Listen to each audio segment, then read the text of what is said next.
An international study of 15,000 men by British researchers looked into average penis size across Asia, Africa, Europe, and the U.S.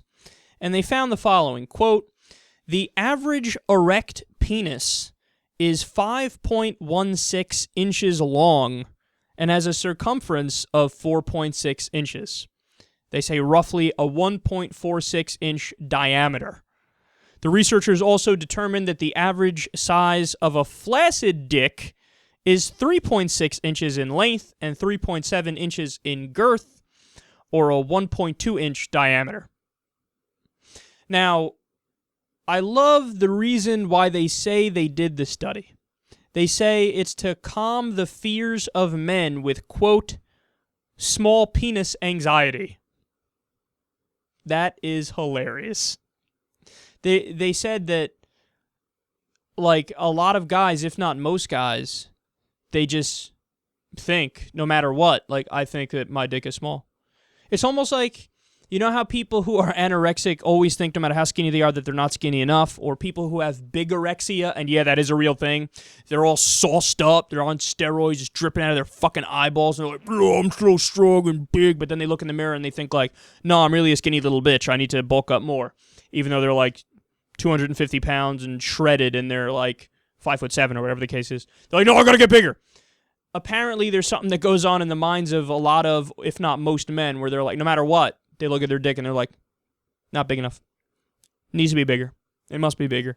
And look, man, I'm convinced that there's something, like, it's true that there's something about guys where we all always have this, like, macho man thing in the back of our head, this primitive thing where it's like always a pissing contest where we think that women care more about size than they do. Now, I'm not saying they don't care about size, right? And of course, I'm not one, I have no standing to speak on that. You'd have to talk to women themselves to figure out exactly what they believe and why they believe it, and each woman is an individual and yada, yada, yada, right? So I'm not weighing in on that at all. But I do know that men, you know, it's almost like there's this thing that we can't shake that's like a biological thing where no matter what, we always have to compare and be like, yeah, well, mine's better, mine's bigger, I've heard good things about mine. And then even though secretly at the same time, like we just discussed, they all have small penis anxiety. So guys are weird about our dicks, man. I mean, it is what it is. You find strangeness, false bravado all over the place, anxiety and shit like that.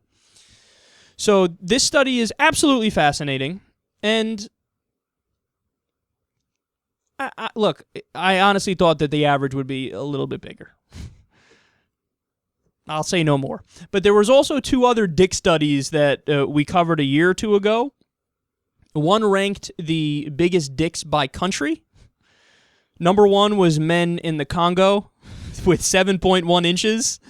North and South Koreans were the smallest with 3.8 inches.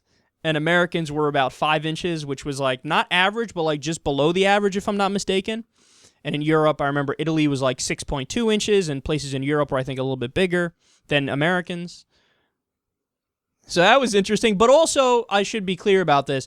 There have been questions raised about the validity of that study because apparently the guy who did the research, while it was published, questionable things in his background as far as other studies that he did, which are bogus. So asterisk next to that one. But then there is a third dick study that I remember we discussed, and it was about, in America specifically, red states versus blue states. Who has the bigger dicks, who has the smaller dicks? Do I even need to say any more? We know it's true. Come on. In fact, look, I'll put the research in the YouTube description box when we post this on YouTube. By far and away, the blue states have bigger dicks on average. The smallest out of all of them, Mississippi. Also happens to be one of the most, if not the most, conservative states in America. It's not me speaking. It's the research. If you want to get angry, direct it at the researchers. I'm not saying anything else.